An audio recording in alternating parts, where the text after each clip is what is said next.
você ter uma polícia hierarquizada, você ter uma polícia no qual a base dela é hierarquia e disciplina, para um governante é muito útil. A gente não pode desconsiderar essa questão. Os governadores se valeram muito dessa ação da polícia militar. Quantas e quantas greves, manifestações não foram reprimidas, né, por governos os mais diversos.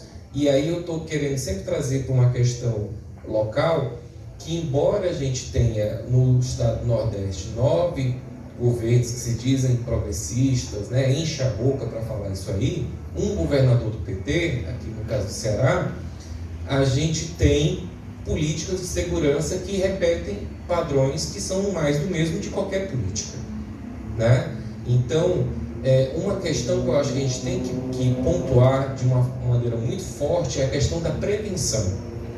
Nenhum das ações desse governo que avançou em várias questões, questão das operações, estrangulamento financeiro, de grupos criminosos, né?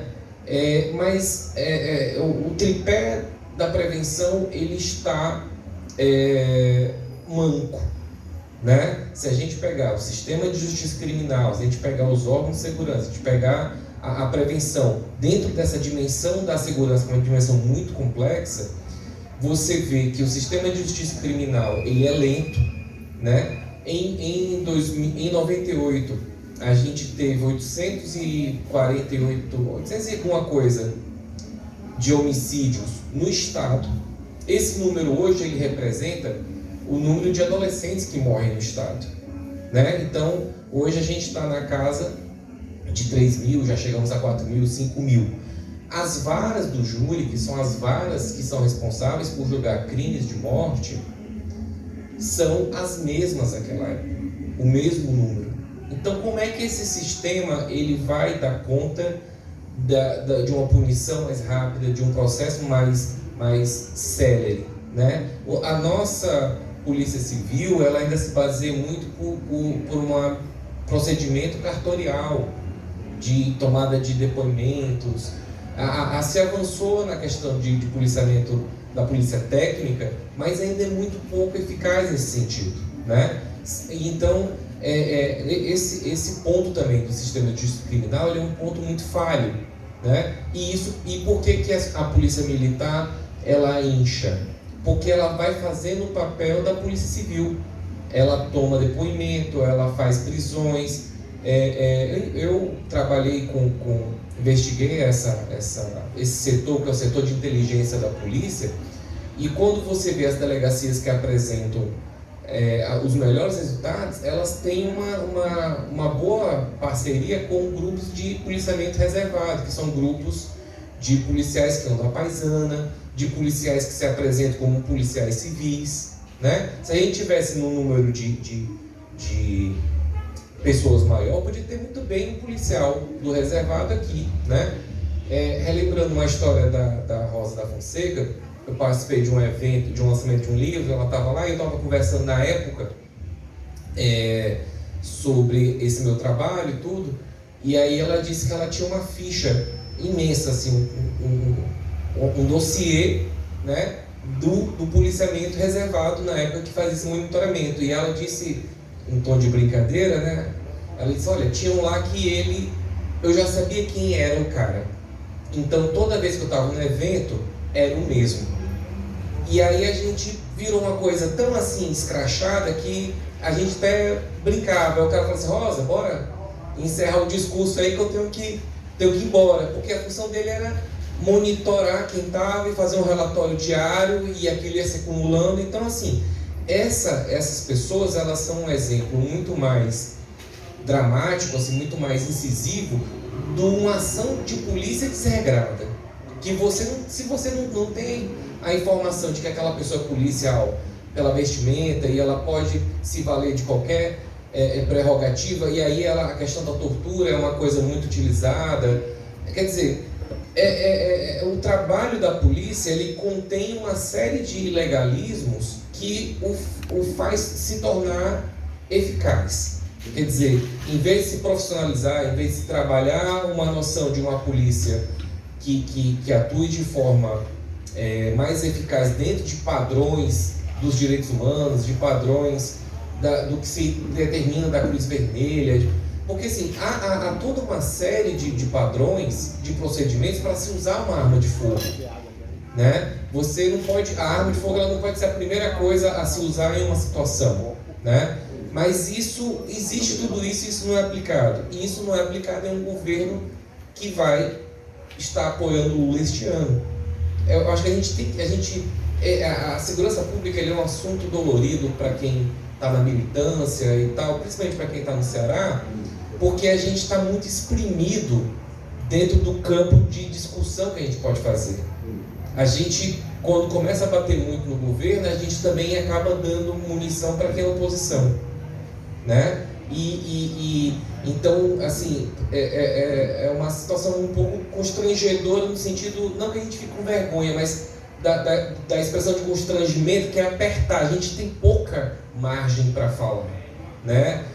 E aí a gente, exemplo, críticas que a gente fizer, essa fala minha da Letícia que a gente fizer durante o período da campanha, quando a campanha se formalizar, vai soar como crítica ao candidato do governo.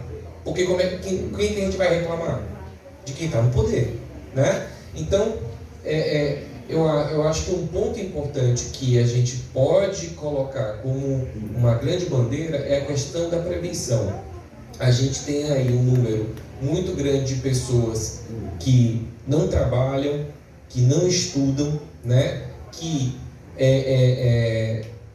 estão vulneráveis. A boca de entrada para o mundo do crime ela é imensa. Se a gente pensar na ideia de um funil, o funil ele é muito grande, para sair é muito difícil.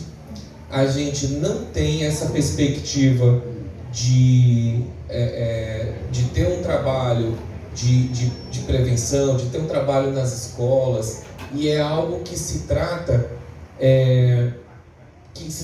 mas é algo que vem ocorrendo cada vez mais cedo, né? A grande política de juventude que a gente tem em Fortaleza é o Cuca, mas o Cuca pega adolescentes de 15 anos para cima. Esse espaço entre 10 e 15 anos é um espaço de muito assédio das facções. Então, o menino ou a menina para chegar no Cuca,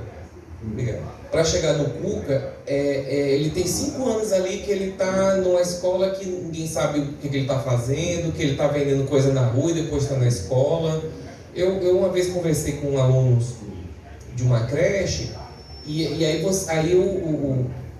uma das professoras lá falou assim, olha, ele está aqui, mas ele está com a cabeça pensando que daqui a pouco ele vai sair para ter que vender uns limões, umas coisas que ele vende no sinal. Quer dizer, como é que a gente... E aí, ao mesmo tempo, para esse mesmo jovem, essa mesma criança entrar no mundo do crime, não precisa de nada, não precisa de escolaridade, não precisa que ele se arroje a fazer alguma coisa, e as coisas começam muito pequenas, né? Conversando uma vez com adolescentes que entraram em organizações, na época não era facção, eram grupos mais fragmentados, eles não sabem precisar o momento no qual eles entram. Eles começam assim, leva isso aqui, faz um favor para mim. E eles vão fazendo, toma R$15, toma 50, né? Quer dizer, e aí a gente... E isso é um vazio, né, das prefeituras, né? As prefeituras, elas têm um papel muito importante na segurança. Isso é uma pauta também importante. Agora, para governador, a gente nem vai poder trabalhar muito isso, mas o sistema de segurança pública, né, que foi uma coisa pensada no governo Lula, mas que se efetivou no governo Temer, passou anos e anos embromando, né, para ser efetivado. O papel das prefeituras é igual. As prefeituras aparecem, o nome prefeitura aparece o mesmo tanto de vezes que os governos. Porque o que ocorreu aqui na região metropolitana foi uma grande concentração de efetivo policial em Fortaleza, e aí os grupos foram se espraiando para municípios vizinhos, né? Então, quer dizer, aí entra Calcaia, entra Quirais, Maracanaú, né? Você pega essa orla ali em Cascavel, volta e meia tem gente sendo executada em barraca de praia, né? Os caras chegam na barraca de praia e matam. Então, se a segurança não for pensada de forma coordenada, no qual as prefeituras têm um papel, né, de protagonismo, a gente não vai resolver isso, né? Porque não adianta você ter câmera, não sei o quê, se o exército de reserva do crime ele é muito elevado, né? Ele é muito grande. E aí a gente vai ficar o tempo todo nessa situação, a gente não vai ter que construir um outro modelo de política. Então eu acho que essa é a grande pauta, se a gente puder, porque assim, quando a gente vai falar do trabalho da polícia, de operação, não sei o quê, ok, mas isso o outro lado vai prometer também, e o outro lado vai trazer histórias de gente faccionada, vai explorar muito bem essa questão dos assentamentos precários, porque como a prefeitura não tem uma política, o governo do estado não tem uma política, a gente vai ter na campanha diversas histórias de gente que foram despejadas, mandadas embora, ameaçadas, e a gente, e aí eu faço um meia-culpa como pesquisador. A gente tem modelos de pensar a segurança muitas vezes muito largos, muito grandes, né? Mas a pessoa que sofreu um roubo de celular, a pessoa que foi expulsa de casa, qual é a resposta, né, que a gente tem dentro dessa nossa proposta de segurança, de dar um retorno para essa pessoa, né? Porque assim, o dano causado de um celular hoje, quer dizer, o celular não é barato, aí a pessoa vai ter, e aí você chega, não, mas tem que promover a educação, não, mas tem que pensar em política, quer dizer, são ações que levam muito tempo, e aí quem chega e diz assim, não, o ideal é a gente pegar e dar uma coça e não sei o que, quer dizer, a resposta é muito rápida, então a gente precisa ter sistemas de arma, matar. Pois é, e outra coisa, uma coisa importante, que é a seguinte, nós tivemos há 2 semanas ou 3, 2 mulheres que foram chicoteadas em público porque elas estavam furtando no bairro e com a conivência da população, porque é como se quem resolve é quem vai lá e meter a chibata, né? E aí ano passado 2 foram mortas também lá na Vila Manuel Sátiro, né? E os caras filmaram, e era um monte de gente no meio da rua, vendo, e xingando, e mandando bater. E aí, quer dizer, há um potencial de suporte ao que a gente chama de fascismo, aos microfascismos disseminados. E a gente precisa, de alguma forma, construir uma ponte para saber o que está acontecendo. E lá, porque a gente também não tem acesso a esses locais, né? A gente tem uma dificuldade imensa de ter informação em primeira mão, uma matéria-prima primária para estudo, porque quem que vai se tacar e vai chegar lá e, gente, eu estou pesquisando aqui, não sei o que, como é que está aí? Não tem como. Nem as TVs vão, muitas vezes ninguém vai.